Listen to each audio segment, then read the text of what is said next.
Assalamualaikum warahmatullahi wabarakatuh.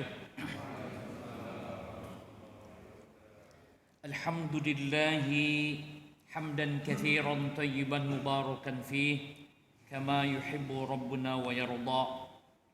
Ashhadu an la ilaha illallah wahdahu la syarika lah wa ashhadu anna Muhammadan abduhu wa rasuluhu wa innahu la nabiyya ba'dah. Allahumma salli ala Sayyidina Muhammadin abdika wa rasulika nabiyil ummiyi wa ala alihi wa sahbihi wa sallim taslima. Amma ba'd. Para ikhwan kaum muslimin yang sama-sama mengharapkan hidayah irsyad dan hidayah taufik serta ridha Allah Subhanahu wa taala. Alhamdulillah pada kesempatan malam ini kita diberikan oleh Allah Azza wa Jalla kekuatan untuk bisa menghadiri kajian kita setelah beberapa lama terhenti. Alhamdulillah pada kesempatan ini kita diberikan kekuatan untuk bisa melanjutkan. Pada kesempatan ini kita akan melihat, karena biasanya kan kita membahas tentang fikih ubudiyah, tetapi karena kemarin memang waktunya tidak begitu memadai untuk bisa mempersiapkannya, sehingga kita mengambil tematis yang tidak berurutan gitu ya. Baik, Pak Iwan sekalian, pada kesempatan ini kita akan mencoba menggali tentang pesan-pesan peristiwa hijrah. Sekarang sudah masuk tanggal berapa? Muharram tanggal berapa sekarang? Tanggal 22 ya. Kan sekarang malam Senin ya.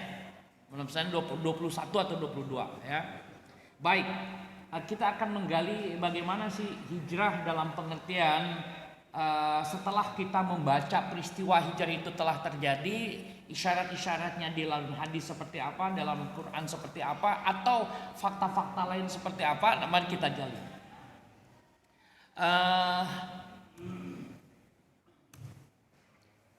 Hijrah, kalau kita melihat dari definisi bahasa atau etimologi, berasal dari kata hajaro yang bermakna pindah, namun bukan sekedar pindah. Karena sekedar pindah bisa saja dimaknai itu eksodus, mengungsi gitu kan. Dan mengisyaratkan kalau eksodus, kalau mengungsi itu mengisyaratkan kelemahan dan kekalahan. Tapi Nabi pindah dari mana? Dari Mekah ke Yathrib itu bukan karena mengungsi, eksodus gitu kan, tetapi ada satu hal yang harus kita lihat dalam perjalanan tarikh berikutnya, sehingga kita dapat memahami bahwa hijrah itu bukan sekedar pindah, tetapi kalau kemudian pindah dalam pengertian makani, maka disebut hijrah makani itu karena beranjak dari Mekah menuju Yathrib. Dari sisi itulah dimaknai, maka disebut dengan hijrah makani, hijrah tempat. Namun kemudian hijrah juga kalau kita lihat bisa bermakna taghyir, perubahan. Namun juga bukan sekedar berubah. Dia berubah sekarang, dulu rajin tahajud, sekarang dia tinggalkan. Malah terbalik gitu kan, hijrah bukan hijrah itu yang dikehendaki. Maka hijrah itu perubahan ke arah yang lebih baik. Ini yang harus digarisbawahi. Perubahan ke arah yang lebih baik, dinamis positif. Dinamis positif artinya juga tidak cepat puas dengan hasil yang dicapai. Kalau sudah sampai sudah statis, tapi tetap bergerak terus menuju yang lebih baik. Misalnya sudahlah kita bangun masjid sampai sini aja, kita sudah berubah kok dari asal ini, tidak diteruskan. Nanti sudah tuntas juga belum berhenti, diteruskan lagi. Nah, itu yang dimaknai sebagai hijrah hali atau maknawi. Ya, jadi kalau kita melihat bahwa ada hijrah makani itu tempat yang ini sesungguhnya standar-standar saja kita melihat tarikhnya. Tapi kalau hijrah hali, hijrah maknawi ini perlu penggalian informasi yang lebih jauh lagi. Taib. Kemudian ikhwan, mengapa hijrah? Kenapa harus pergi dulu ke Yathrib, balik lagi ke Mekah gitu kan? Udah, kalau memang sudah tidak mau menerima, pindah saja kita ke Yathrib. Di Yathrib udah fokus lagi membina umat, tidak kembali ke Mekah gitu kan? Kenapa mesti hijrah? Kan barang sering kan kita begitu. Ketika di satu tempat tidak terima, sudah pindah aja kepada tempat di mana masyarakat mau menerima. Tapi di sini kemudian kesan yang ditimbulkan bahwa kita kalah. Sesungguhnya bukan itu juga alasan hijrah. Tetapi kalau kita lihat, pertama, mengapa hijrah? Karena dakwah belum tuntas, itu masalahnya. Belum apa-apa, belum disampaikan tuntas, Nabi sudah diberikan statement sahir, tukang sihir. Ya kan? Tukang adu domba dan lain sebagainya. Karena sihir itu salah satu dampaknya menurut surat Al-Baqarah, itu dampaknya bisa memisahkan antara apa? Suami dan istri. Dengan dakwah Nabi SAW, suami istri bisa pisah. Yang istrinya taslim kepada Islam, suaminya kemudian pisah. Suaminya yang taslim, maka kemudian istrinya pisah. Ini pun menimpa putri baginda Nabi SAW. Karena taslim putrinya itu Zainab, maka suaminya pun meninggalkannya. Nah ini, wow, berarti memang Muhammad ini sahir, tukang sihir. Bisa memisahkan, menceraikan suami dan istri. Gitu kan. Namun kemudian para ikhwan sekalian, alasan kedua kenapa perlu pindah atau hijrah, karena Mekah tidak kondusif. Tidak kondusif untuk mengaplikasikan risalah yang dibawa oleh Nabi Muhammad ini, risalah yang diturunkan oleh Allah ini kepada Nabi Muhammad untuk bisa disebarkan di Mekah, untuk bisa dipahami manusia di Mekah, itu tidak kondusif. Yang dimaksudkan tidak kondusif jelas kalau kita baca tarikh, banyak gangguan-gangguan, bukan hanya sekedar bulian, bukan hanya sekedar cemoohan, bahkan kepada upaya pembunuhan. Nah, maka itu diperlukanlah hijrah. Nah, kemudian kita bisa melihat karakteristik syariat Islam di Mekah, ya. Seperti apa syariat Islam qabla hijrah atau sebelum hijrah itu seperti apa? Kalau kita lihat, yang pertama bersifat dogmatis, idea, ilmiah, teoritis, dan konseptual. Itu karena masih bersifat apa? Akidi, bersifat akidah, lebih banyak bersifat akidah. 13 tahun itu di Mekah akidi, akidah, keyakinan tadi. Nah, ya, ini karakteristik di Mekah. Ini saja sudah mendapatkan perlawanan padahal bersifat akidah. Ya, bersifat akidah, ya, belum pada tataran yang lebih tinggi lagi, ya, baru bersifat akidi, baru bersifat dogmatis. La ilaha illallah, tidak ada ilah yang wajib diibadikan benar kecuali Allah. Cuma itu saja perlawanannya yang tidak berpengaruh, berdampak sesungguhnya kalau lihat dari sisi bahasanya saja. Tapi itu sangat dianggap berbahaya. Bahkan kalimat itu dianggap memecah belah umat pada zaman itu, memecah belah orang-orang Quraisy. Oke. Nah, jadi ini karakteristik syariat Islam di Mekah itu bersifat dogmatis, itu aksioma, tidak bisa diganggu gugat karena akidah. Makanya oleh sebab itu akidah itu monotafsir, baik itu di Quran maupun di hadis. Kalau itu akidah, apalagi yang kategorinya sudah usul, akidah usul, maka itu monotafsir, nggak ada tafsiran kedua atau ketiga. Jadi kalau ada tafsiran kedua dan ketiga, maka bisa jadi itu adalah apa? Itu adalah far'i, cabang. Karena makanya di dalam akidah itu kita tidak akan berbeda. Kalau berbeda berarti antara apa? Antara mukmin, antara iman dan kafir, itu saja. Kalau usul. Tapi kalau far'i berbeda, belum bisa dikatakan kafir atau mukmin atau kafir atau beriman atau kafir, itu belum bisa kalau far'i. Tapi kalau usul itu tadi. Nah, taib para ikhwan sekalian, dapat kita lihat bagaimana informasi di dalam surat An-Nisa ayat 100, ya. Ini jelas menginformasikan sebuah penjelasan yang berbicara tentang hijrah ini. Wa may yuhajir fi sabilillahi yajid fil ardi muragaman katsiran wa sa'ah wa may yakhruj min baitihi muhajiran ila Allahi wa rasulihi thumma yudrikuhul mautu faqad waqa'a ajruhu 'ala Allahi wa kana Allahu ghafurur rahim. An-Nisa ayat 100. Wa may yuhajir, dan barang siapa yang berhijrah. Dan ini ternyata tidak mengikat hijrahnya di zaman Nabi saja. Dari mana analisa bahwa itu tidak mengikat orang-orang yang hijrah di zaman Nabi saja? Ini dari sisi pendekatan bahasa yang diambil adalah menggunakan fi'il mudhari lil hal wal istiqbal. Berarti peristiwa hijrah, baik itu hijrah apa? Makani maupun hijrah ma'nawi, itu hanya tidak hanya terjadi di masa Nabi Shallallahu Alaihi Wasallam. Jadi ada istilah hijrah zaman sekarang juga, gitu kan? Karena didapat dari mana informasi itu? Ini salah satunya dengan dengan fi'il mudhari. Wa may yuhajir, barang siapa yang berhijrah fi sabilillah, di jalan Allah azza wa jalla, yajid, maka orang tersebut akan menemukan fil ardi, di muka bumi ini, muraghaman katsira wasa'ah, ya, tempat hijrah yang luas dan rizki yang banyak. Wa may yakhruj min baiti, dan barang siapa yang keluar dari rumahnya, muhajiron, sebagai bukti apa, sebagai hijrah. Jadi keluar dari rumahnya itu bukan untuk yang lain, tetapi hijrah ilallah, kepada Allah wa rasulihi, dan kepada rasulnya. Ini ditegaskan di dalam satu hadis kan, sehingga muncul kalimat statement hadis ini hanya satu-satunya diterima dari Umar bin Al-Khattab.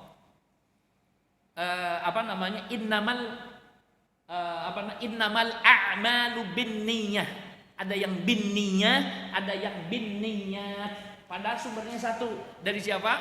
Dari Umar bin Al-Khattab. Tapi menarik, belakangan nanti dari Umar ke dari sahabat ke tabi'in, dari situ kemudian ratusan yang meriwayatkan. Tapi sumber dari sahabat hanya melalui Umar bin Al-Khattab. Tapi kemudian ada dua, perlu saya selipkan penjelasan ini. Jadi ada innamal a'malu binniyat, itu menggunakan dengan isim jamak muannas salim, binniyat. Tapi ada binniyah dengan mufrad. Namun kalau kita merujuk kepada penjelasan para ahli syarah, ulama-ulama tersebut menerima dua riwayat itu yang berbeda meskipun beda. Jadi yang benar tuh binniyat atau binniyah. Kata mereka dua-duanya bisa diterima. Kenapa bisa diterima? Kalau binniyat, innamal a'mal, sesungguhnya hanya saja, innama itu pembatasan, tolabul hasr, pembatasan hanya saja amal-amal itu akan mendapat pahala atau tidak, begitu pemahamannya. Kecuali dengan niat-niat yang dikemukakan. Artinya niatnya seperti apa? Itu yang mempengaruhi dapat pahala atau tidak. Bin niat. A'mal itu jamak, jelas kalau itu tidak harus saya bahas karena memang amalan apapun, al-a'mal, innamal a'mal, amalan apapun, penentunya dapat pahala atau tidak itu di niatnya. Orang bisa saja kemudian di sini kemudian bisa lihat bagaimana orang yang minum dan makan, yang satu dapat pahala, satu enggak. Satu hanya menuntut, ya saya makan minum tanpa dikaitkan dengan keimanan. Tapi yang satu dikaitkan dengan keimanan, sehingga kemudian dia menyesuaikan cara makannya juga dengan apa yang ia pahami dari ajaran Rasulullah SAW. Maka kemudian niatkan dia makannya untuk memenuhi keperluan biologisnya, badannya, tetapi di sisi lain juga dalam rangka mengaplikasikan apa yang diperintahkan oleh Allah Azza wa Jalla dan disunnahkan atau dicontohkan oleh Rasulullah Muhammad SAW. Innamal a'malu binniyat. Ada beberapa hal, paling tidak 3 golongan yang dijadikan sampel. Misal binniyat berarti jamak itu. Anda kenapa kok saum Senin Kamis? Aduh akhi, anak ini banyak dosa, sehingga anak berharap dengan saum Senin Kamis ini ngikuti sunnah Rasulullah SAW, saya diampuni oleh Allah dan dibebaskan dari api neraka. Itu niatnya. Kalau Anda di tempat yang berbeda, ditanya, kalau Anda kenapa rajin Senin Kamis? Saya, Masya Allah, tidak ada amalan yang bisa saya jagokan, begitu kurang lebih. Mudah-mudahan dengan wasilah saya saum ini, saum Senin Kamis ini, mengikuti sunnah Nabi, dan saya berharap semoga Allah memasukkan aku ke dalam rahmatnya, yaitu surganya. Ini udah beda tuh, udah 2 tuh. Tapi kalau yang satu, kalau Anda kenapa? Akhinal Habib, ana ini oleh Allah setiap punya keinginan dipenuhi. Sebelum saya minta Allah sudah ngasih. Maka sebagai bukti saya bersyukur kepada Allah Azza wa Jalla, maka saya melaksanakan sunnah Senin Kemis. Jadi niatnya berbeda. Yang tadi niat pertama, yang kemudian kata para ulama dianggap niat ikhlas yang terendah, itu adalah niat karena ingin dibebaskan dari api neraka oleh Allah Azza wa Jalla. Yang kedua, tingkatan kedua adalah ia ingin dimasukkan oleh Allah Azza wa Jalla ke dalam rahmatnya bernama sorga. Yang ketiga, dan ini yang kalau kesaksian ibu kita Aisyah radhiyallahu anha adalah apa yang dilakukan oleh Rasulullah SAW. Niat yang ketiga yang paling tinggi ini adalah karena syukur kepada Allah Azza wa Jalla. Sehingga kemudian ketika Nabi ditemukan oleh ibu Aisyah radhiyallahu anha, sholat malamnya, sholatul lailnya itu mengakibatkan bengkak-bengkak kakinya. Ibu Aisyah kan juga sudah tahu bahwa Allah telah mengampuni baginda Nabi SAW, dosa-dosa baginda Nabi, kesalahannya. Tetapi kemudian kok Ibu Aisyah masih melihat seperti itu. Maka kemudian Ibu Aisyah bertanya, lima tasna hada ya Rasulullah, mengapa engkau lakukan itu wahai utusan Allah? Qala, Nabi menjawab, afala akunu abdan syakura, apakah aku tidak boleh menjadi hamba yang bersyukur? Nah, jadi ini para ikhwan sekalian, ini sudah 3 saja niat ditemukan dalam ini sudah 3. Ini berarti sudah memenuhi jama', karena jama' itu dalam bahasa Arab minimal 3 baru jama'. Kalau di dalam bahasa kita 2 saja sudah jama', ya, bukan mufrad. Tapi kalau di kita di Indonesia itu 2 itu jama', tapi kalau dalam bahasa Arab 2 itu disebut mutsanna. Ya, mutsanna. Maka jama' kalau begitu minimal 3. Jadi para ikhwan sekalian, niat boleh saja bermacam-macam, sehingga redaksinya oleh para ulama diterima, innamal a'malu binniyat, itu diterima.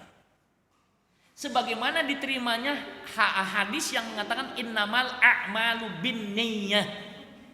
Nah, kalau kita merujuk kepada misalnya apa yang dikemukakan oleh ulama-ulama Madinah, dalam hal ini maksudnya ulama-ulama yang saya temukan sekarang Madinah, karena saya menemukannya dalam satu kitab Kitabut Thalib di Universitas Islam Madinah, itu dijelaskan bahwa innamal a'malu binniyah.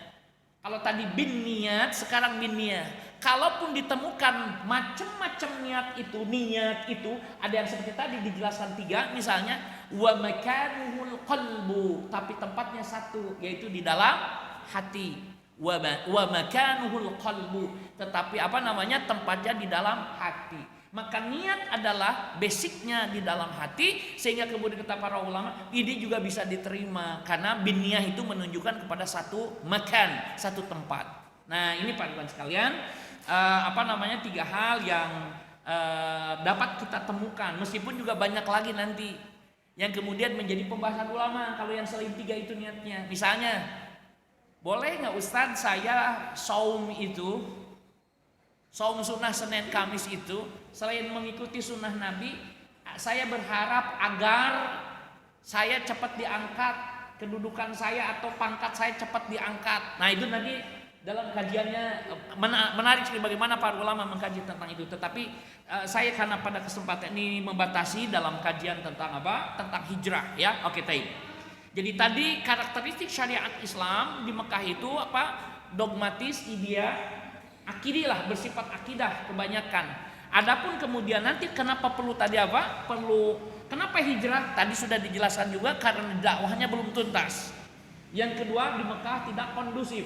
Makanya kemudian nanti, jadi ini juga sebagian para ahli tarikh menjelaskan bahwa Rasul itu memiliki pengetahuan, baik itu memiliki pengetahuan karena dapat wahyu langsung dari Allah, atau Nabi pun telah mengutus seseorang, bisa jadi sebagaimana Nabi Sulaiman mengutus burung hudhud. Burung hudhud kan kemudian datang terlambat, ternyata dia menemukan sesuatu, ya. Nah, oleh sebab itu kemudian Nabi menentukan hijrahnya kemana? Ke Yasrib. Itu hijrah yang didahului oleh para sahabat. Sebagaimana juga hijrahnya kemana? Yang kedua itu misalnya ke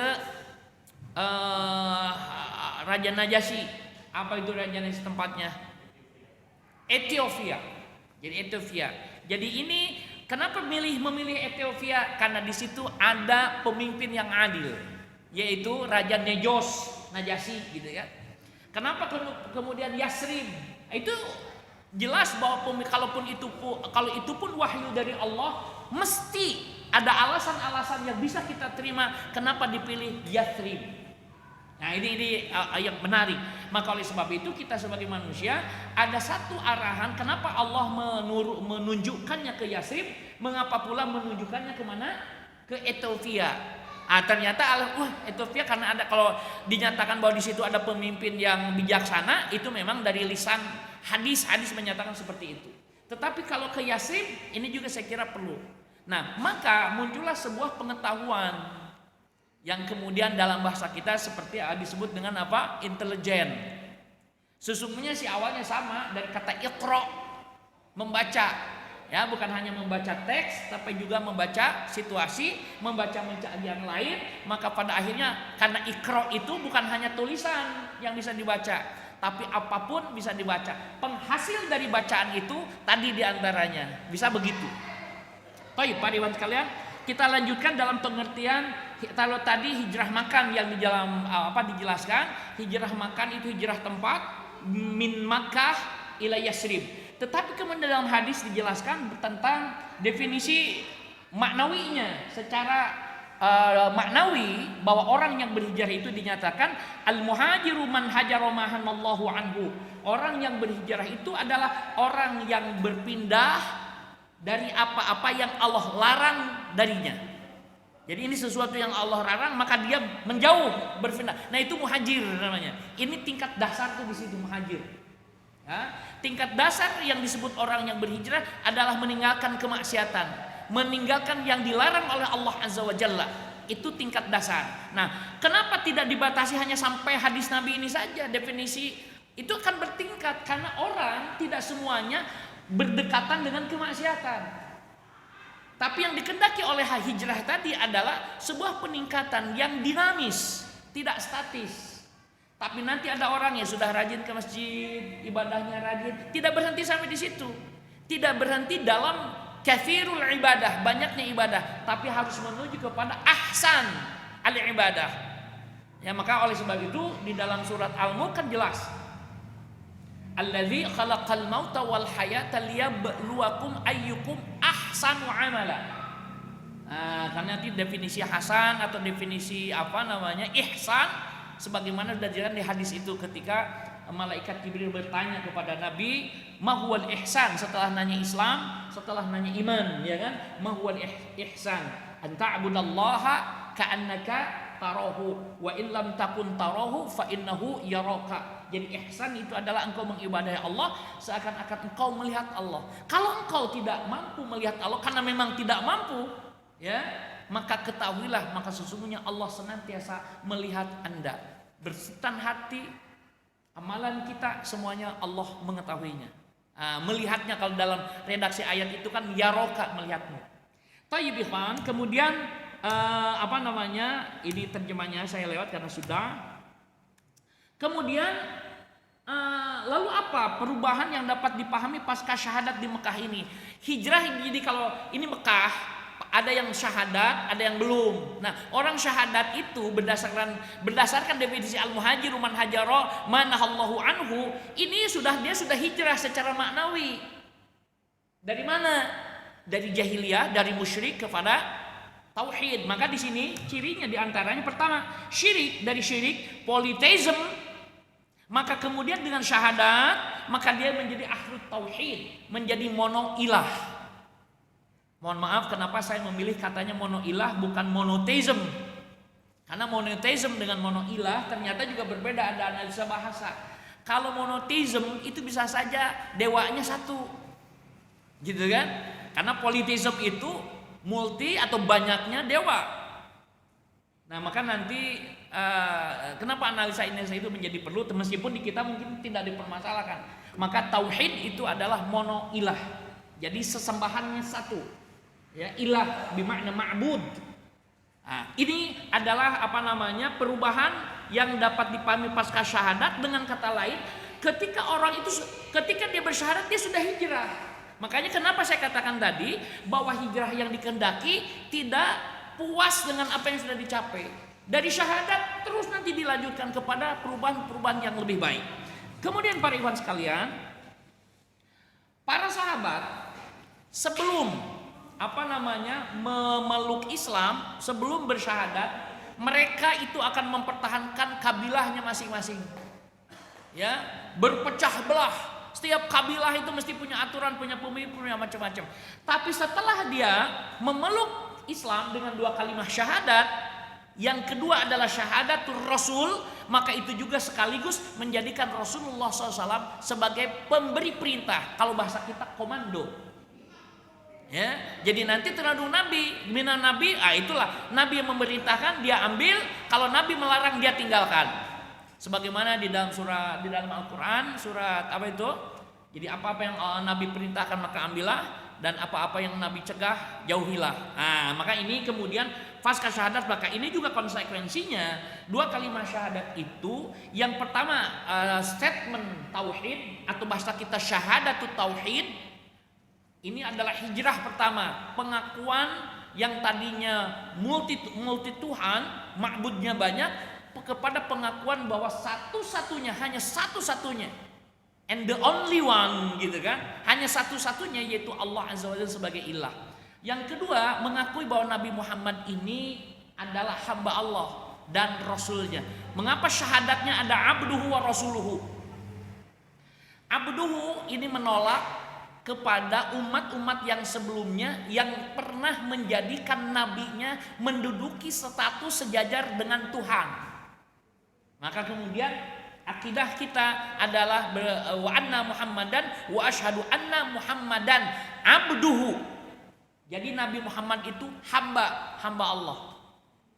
Tidak menduduki status ketuhanan, tidak menduduki status rububiyah, apalagi menduduki status uluhiyah. Nabi Muhammad itu abduhu wa rasuluhu. Tapi meskipun demikian, tidak boleh kita menghina dan melecehkannya karena beliau membawa risalah dari Allah Azza wa Jalla. Maka kesaksian kita mengatakan bahwa Nabi Muhammad itu rasulnya, berarti kita mengakui perbedaan beliau dengan manusia lainnya, karena beliau membawa risalah. Karena orang lain tidak membawa apa-apa, maka abduhu wa rasuluhu. Jadi abduhu mengakui bahwa Nabi tidak boleh disembah karena dia tidak sederajat dalam ketuhanan. Adapun rasuluhnya, kita pun tidak boleh mendustakannya, tidak boleh merendahkannya sebagaimana merendahkannya umat-umat terdahulu kepada para nabinya. Kalau tadi diwakili oleh Nasrani yang sudah masyhur, yang menjadikan Yesus sebagai sederajat dengan Tuhan, gitu kan? Risalah yang dibawa oleh Nabi Muhammad berbeda dengan fakta penyimpangan itu. Fakta penyimpangan dari Islam yang dibawa oleh Nabi Isa menjadi Kristen, dibantah bahwa Nabi Muhammad itu adalah abduhu wa rasuluhu. Ini membedakan dengan umat-umat Yahudi. Setiap kali datang Nabi, datang Rasul, dibunuh, ditolak. Nah, kita yang mengimani Nabi Muhammad tidak akan pernah membunuh, tidak akan menolak, bahkan akan menolongnya. Nah, maka itu wa asyhadu anna Muhammadan abduhu wa rasuluh. Ini. Jadi berawal dari apa tadi? Syirik, polytheism, kemudian menuju tauhid atau monoilah, kemudian dari berpecah belah tadi karena karena mereka orang musyrik itu punya karakteristik mereka berpecah belah. Ya, wala takunu minal musyrikin minal ladzina farraqu dinahum. Jadi mereka itu ciri orang musyrik, berpecah belah, saling gontok-gontokan, saling ini. Nah, Islam datang tidak membawa karakteristik ini. Maka kenapa fikih, apalagi dalam masalah-masalah yang sifatnya apa tadi, yang sifatnya furu, maka fikihnya kalau bisa kita kemukakan adalah fikihnya yang berbasis ukhuwah. Fikihnya yang berbasis wihdatul ummah, kesatuan umat. Karena tidak bisa dipungkiri, pernah dijelaskan, karena fikih ini akan mengantarkan variasi yang diakibatkan paling tidak misalnya ada beberapa, 2 saja misalnya contoh. Pertama, ulamanya itu ya, kedalaman ilmu seorang ulama berbeda dengan kedalaman ulama yang lainnya, maka ini akan produknya akan berbeda, ijtihadnya. Kedua, lingkungan. Lingkungan ini juga memengaruhi atau mempengaruhi produk dari fikih, produk dari hukum. Maka oleh sebab itu kenapa di Indonesia lebih banyak yang dianut itu madhabnya adalah Syafi'i misalnya gitu ya. Karena produk-produk hukum atau fikih Imam Asy-Syafi'i lebih cocok jika itu di kita itu diaplikasikan. Maksudnya di Indonesia. Adapun di negeri-negeri yang berbeda akan bisa jadi fikihnya berbeda pula. Nah, maka oleh sebab itu ikhwan, kalau dulu musyrikin punya kebiasaan dan kegemaran bahkan menjadi karakternya berpecah belah, maka umat Islam selalu saja diingatkan oleh nabinya sehingga turun ayat wa'tasimu bihablillahi jami'an wa la tafarraqu. Kalau kita lihat asbabun nuzulnya kan itu ada provokator ya kan?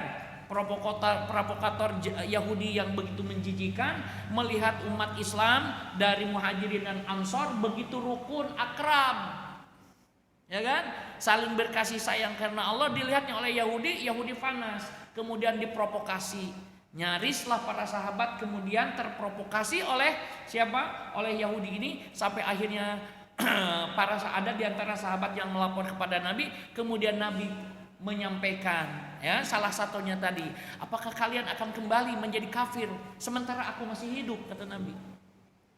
Kalau masih hidup saja kamu begini, apalagi kalau sudah meninggal, begitu kurang lebih. Maka kemudian turun ayat wa'tasimu bihablillahi jami'an wa la tafarraqu. Kemudian para ikhwan sekalian, perubahan setelah setelah bersyahadat itu, maka Nabi berawal dari siryatut tanzim.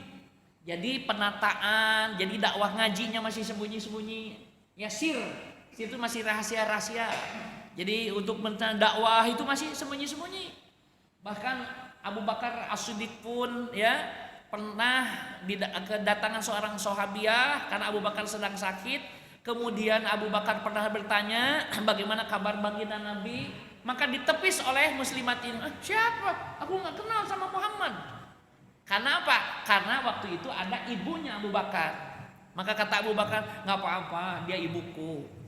Nah itu siryatut tanzim.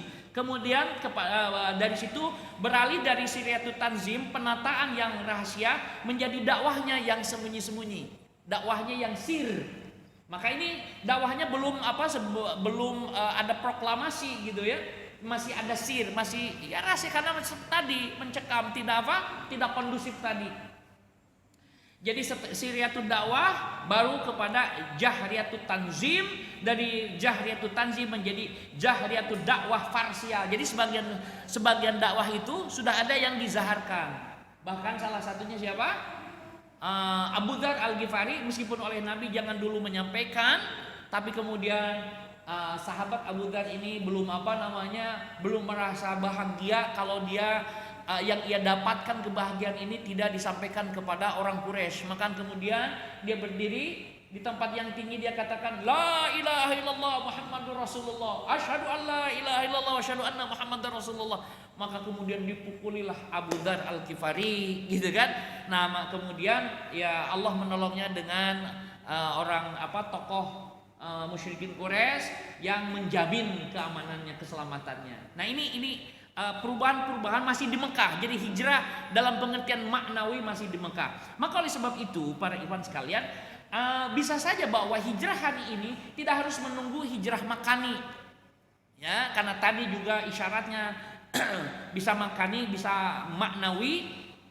Yang kedua juga tidak mengharuskan seperti yang terjadi di zaman Nabi atau dibatasi dengan hijrahnya di zaman Nabi.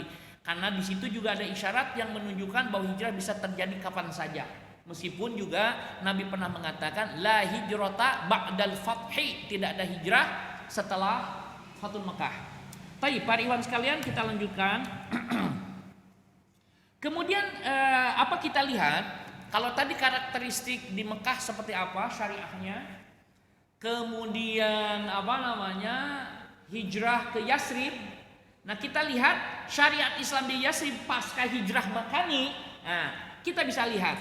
Nah maka syariat yang turun setelah itu, maka syariat-syariat yang praktis, yang bisa diaplikasikan, yang membumi, ya aplikatif dan realistis. Maka diberi sifat itu adalah tatbiqi. Kalau di Mekah bersifat apa tadi? Akidi. Kalau sekarang bersifat tatbiqi, direalisasikan. Sehingga para ikhwan sekalian, karena terrealisasinya dinul Islam di mana tadi, di Yasrib, maka Nabi kemudian mengganti kota Yasrib. Kota Yasrib ini karena disebut Yasrib karena memang dia dibangun oleh seorang tokoh bernama Yasrib, ya kan? Sehingga disebut kota Yasrib. Maka kemudian diaplikasikanlah syariat Islam, apa yang sudah diturunkan oleh Allah secara kafah dengan bertahap itu. Maka dari Yasrib berubah menjadi Madinatul Munawwarah. Ya, Madinatul Munawwarah. Madinatul boleh dimaknai kota.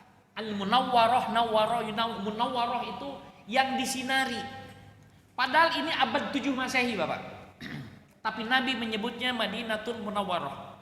Bola lampu ini kan ditemukannya abad 19. Berarti berapa abad kemudian? 12 abad kemudian ditemukannya bola lampu. Tapi Nabi menyebutnya itu Madinatul Munawwarah terhadap Yasrib. Kalau begitu lampu apa yang telah yang telah didapatkan? Mohon izin.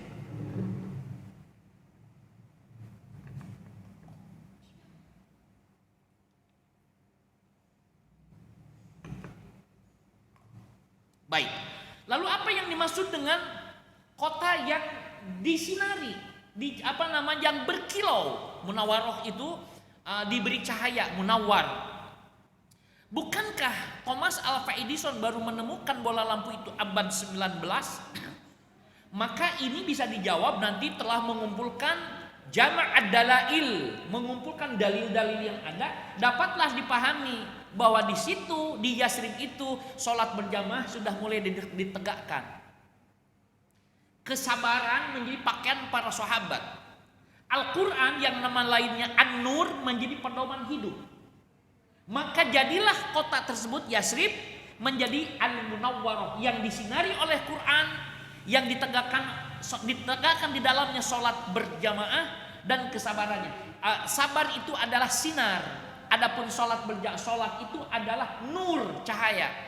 Di dalam Al-Quran itu ada dua penamaan yang berbeda. Ada nur, ya, ada cahaya begitu. Ada juga misalnya ada saya lupa satu ini, astagfirullah, lupa. Ada cahaya nur, tapi artinya kalau nur itu adalah di antara dua penamaan itu ternyata para peneliti membedakan, ya, ada perbedaan lah. Intinya dalam Al-Quran itu beberapa hal yang kemudian menjadi digarisbawahi perbedaannya. Nah, tapi di sini nur ada dia. Nah, dia itu cahaya. Ada nur, artinya cahaya, dia itu sinar. Ada dia, ada nur. Itu sama-sama dalam bahasa kita mengandung sebuah cahaya. Tetapi yang satu memantulkan, yang satu produk dari dirinya. Ya, itu bedanya. Maka nanti matahari dengan bumi ini sudah waktu Isya. Komatnya berapa menit dari Isya? 10. Gimana? Apa dituntaskan dulu? Apa adzan dulu? Gimana? Adzan dulu kan biasanya? Ya, baik. Kalau gitu silakan adzan dulu.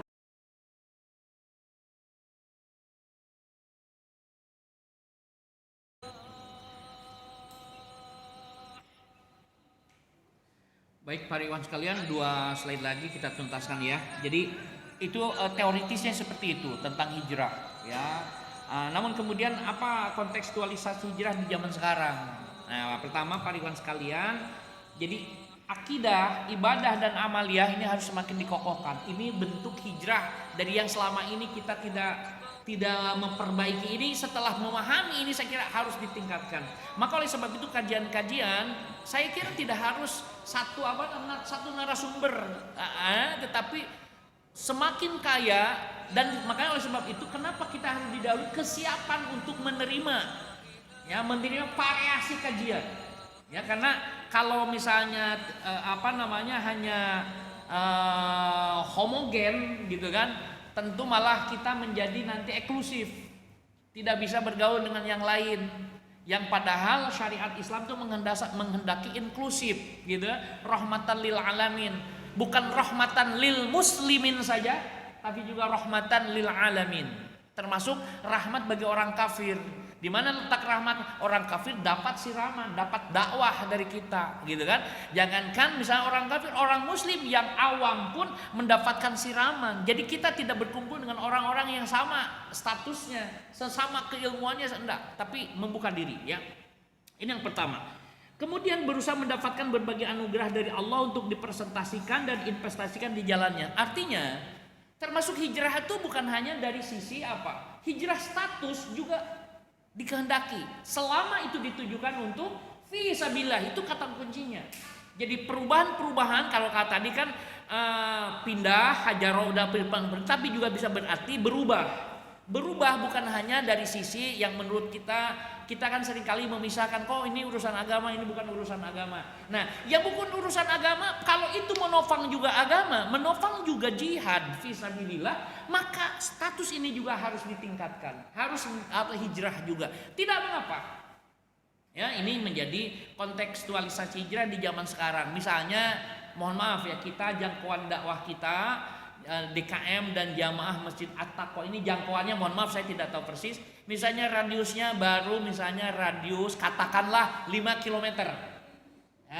Radius itu misalnya orang-orang fakir di radius 5 km dari Masjid At-Taqwa ini itu akan tersantuni. Nah, ini harus ditingkatkan menjadi radius berapa dengan jumlah atau kuantitinya bertambah. Ini adalah bagian dari hijrah juga. Nah, maka oleh sebab itu semuanya ini ketika membahas tentang hijrah, perubahan, itu mesti ada kalimat-kalimat yang menjelaskan di dalamnya. Ya, kalimat apa? Nah, ini yang salah satunya digali dengan penjelasan tadi. Jadi hijrah bukan hanya sekedar berubah, tapi perubahan kepada yang lebih baik. Tidak cepat puas dengan apa yang dicapai, itu juga harus disyukuri, tapi tetap harus meningkat terus. Karena kalau hari ini sama dengan hari kemarin, subhanallah, kita termasuk orang yang khasir, ya, termasuk orang yang merugi. Ini para ikhwan sekalian, saya kira tentang gambaran tentang hijrah yang sesungguhnya ini sering dikaji, tetapi biasanya hijrah itu adalah pindahnya ini hanya dari sisi pindah saja.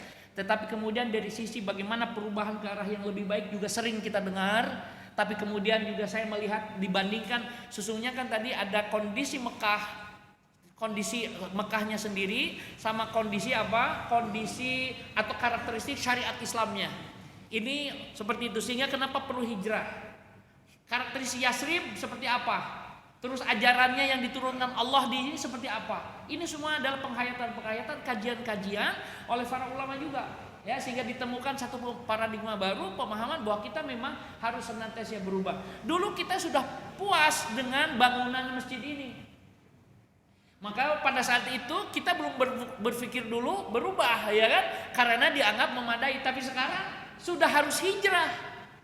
Hijrah dalam pengertian tadi apa? Merubah, karena kapasitasnya juga bertambah, sehingga kajian-kajiannya juga bisa lebih intens dan lain sebagainya. Taib. Nah, kemudian para ikhwan sekalian, kalau kita lihat perubahan dinamis ke arah yang lebih baik itu, kalau ini sesungguhnya bagi kita untuk jamaah di sini mungkin sudah terlewati ya. Dari buta aksara baik Latin maupun Al-Qur'an, saya sesungguhnya kenapa Latin juga saya anggap perlu, karena ini adalah juga huruf yang diakui di dunia. Sesungguhnya bahasa Al-Quran bagi kita mencukupkan juga bisa. Sudahlah, pokoknya saya tulisan Arab saya bisa saja. Tapi kemudian sekarang kita tidak bisa dipisahkan juga dengan ilmu-ilmu lain. Itu sekarang sudah kita sepakati lah dalam pengertian seperti itu. Maka mahir calistung serta mahir membaca dan memahami Al-Quran. Jadi kalau dulu kita belum bisa baca Quran, kemudian hijrah kepada membacanya, tahsinnya, tajwidnya diperbaiki. Hijrahlah dari membaca menjadi merenungi, memahami. Dari memahami apa sampai di situ tidak, berhijrah juga dari memahami kepada mengamalkan. Finish di situ ternyata tidak, kata para ulama, masih ada satu tingkatan lagi. Tidak boleh kamu egois, kamu hanya mengamalkan kebahagiaan seorang diri, dakwahkan kepada orang lain.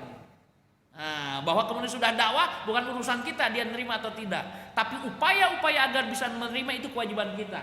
Tapi dia nerima atau tidak, karena itu taufik itu hak prerogatif Allah Azza wa Jalla. Taib, ini yang pertama. Kemudian dari umat yang terbelakang menjadi sebaik-baik umat. Cirinya saya kira dalam kajian berikutnya akan kita bahas. Tetapi paling tidak ini paradigma hijrah itu harus merubah umat Islam yang selalu dianggap kotor, dianggap terbelakang, harus menjadi khairu ummah. Meskipun nanti ada catatan-catatan yang perlu dikemukakan. Kemudian para ikhwan sekalian, dari tafarruq menjadi ummah wahidah. Dari perselisihan madhabi yang bersifat madhab, yang madhab itu sesungguhnya semuanya kategori. Kalau kita misalnya kategori masih ahlu sunnah wal jamaah, meskipun ada ikhtilaf, saling menghormati. Karena imam yang 4 itu sepakat mereka adalah ahlu sunnah wal jamaah.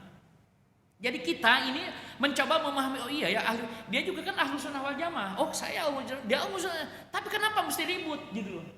Nah ini yang harus dipahami. Maka oleh sebab itu para ikhwan sekalian, kalau melihat tarikh nanti bagaimana Nabi berkomunikasi dengan ahli kitab, itu berbeda berhadapannya dengan orang-orang musyrikin Quraisy. Kalau dengan musyrikin Quraisy kata persamaan tidak dipakai karena banyak perbedaan.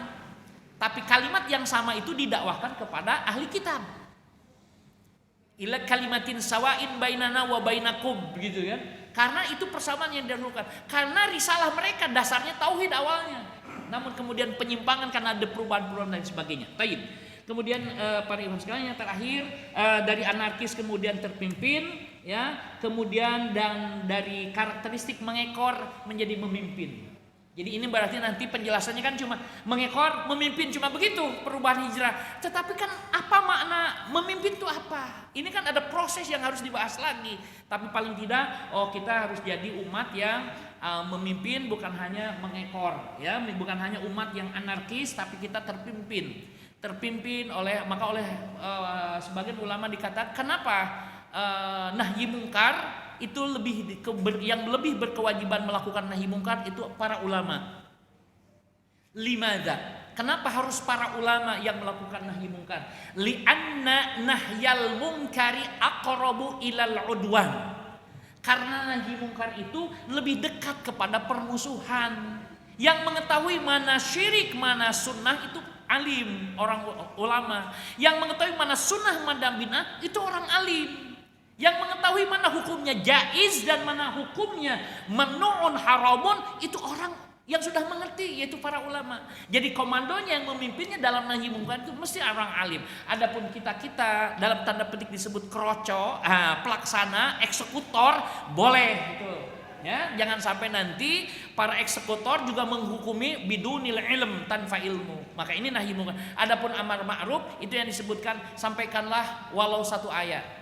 Ya, itu amar ma'ruf. Tapi kalau kemudian tadi nahi mungkar itu sangat berat konsekuensinya. Ini saya kira para ikhwan sekalian yang dapat saya kemukakan tentang apa-apa yang dapat kita gali dari peristiwa hijrah sesungguhnya. Ya, maksudnya bukan hanya ini, masih banyak kemudian mutiara-mutiara yang belum terungkap. Bisa jadi mungkin orang lain nanti akan menjelaskan tentang mana hijrah yang lebih lengkap lagi.